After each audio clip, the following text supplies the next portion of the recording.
Um, Good afternoon. I have decided to record this video looking a bit shabby actually. For some reason I decided not to do my hair or anything. But I've decided to record this video because I feel like it's an important message and something that I've been discussing with a lot of my black friends recently.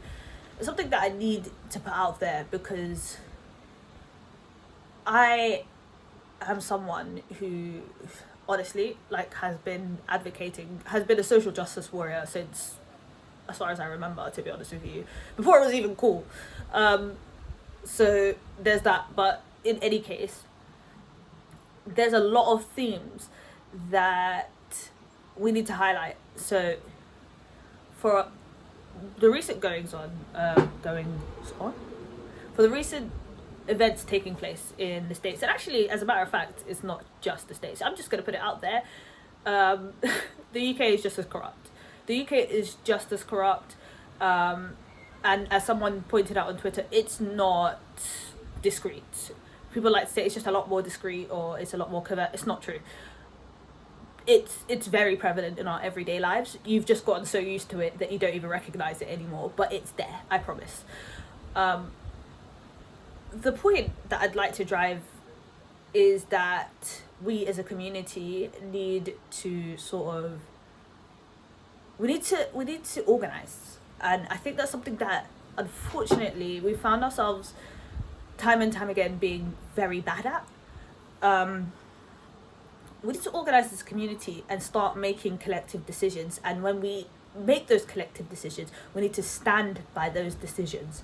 So for example, what's happened in the States right now with people rioting and people looting, etc., honestly speaking, I don't want to hear from anybody that it's a bad idea or that it's not going to it will. No, it sounds really extreme to some, but historically speaking, anarchy is the only way to drive change, and I will die on this hill. Honestly speaking, just open up a history book and you'll find that unfortunately many times people had to go to war for rights, for things that they deserved.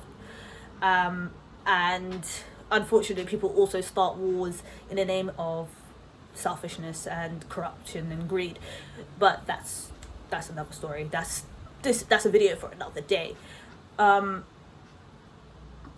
So I think the point that, as I said, I'm trying to drive home is that we need to organize better, and we need to come together and not call people who are trying to encourage this in our community hoteps, for example. Don't get me wrong, there are a bunch of people who take things a bit far, and actually they don't include certain demographics in our struggle, in our fight. And honestly, I will say this because this is also a point that I'd like to drive home.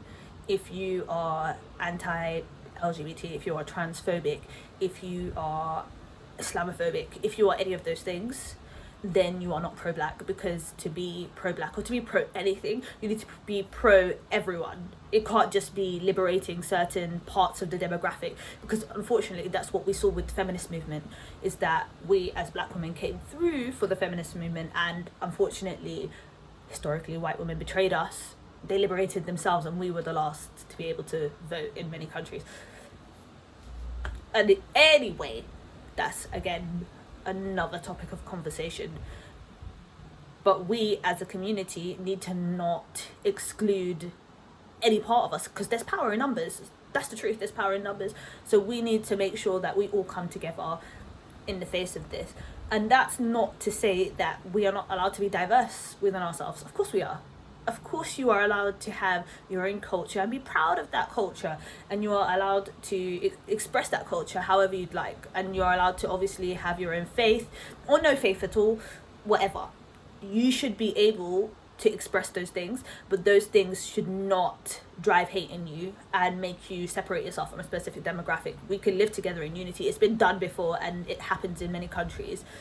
It does divide many countries also, but there are many examples of people living peacefully in unity together, past and present. So you should be able to be who you are in our community. That's point blank period. Now, another thing I'd like to drive home about organising is that in order for us to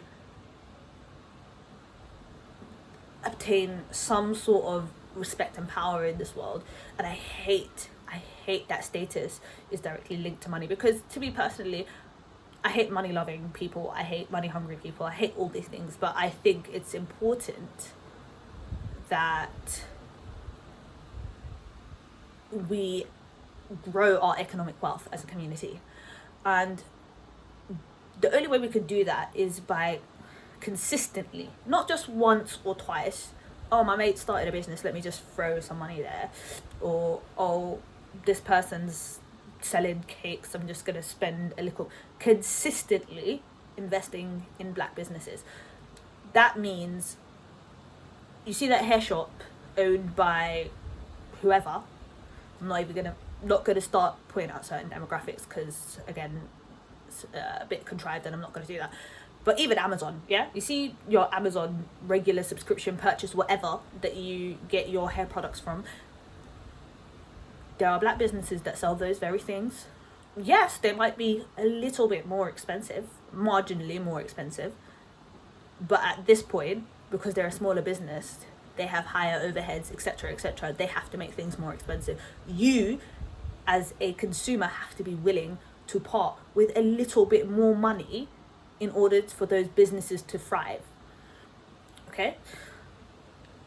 Another thing is that we need to give black businesses the opportunity to grow and learn from their mistakes, because some of you are willing to cancel some black businesses a lot quicker than some of these corporations and conglomerates who have been anti-black for a very long time.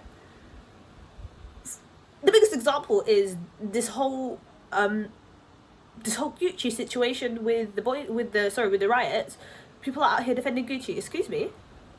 Just a year ago, Gucci had a fashion line that was extremely anti-black.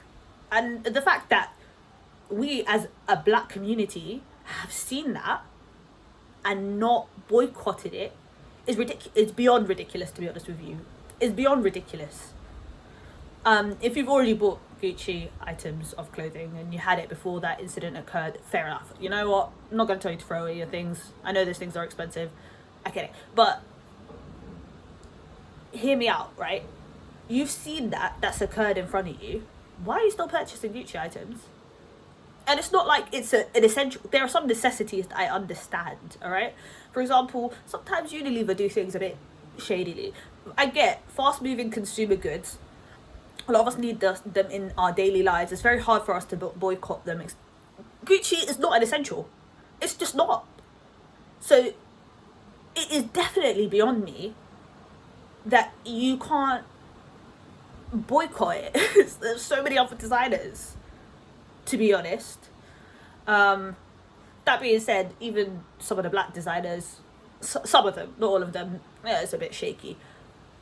But yeah, that's another point, is when we say we're going to boycott something, we need to do that as a collective. And I'm so sorry, this is going to sound horrible. We need to start shaming our black friends who buy those things that we boycott as a collective. We need to start shaming. It's the only way. People respond to shame. Unfortunately, people actually respond to shame.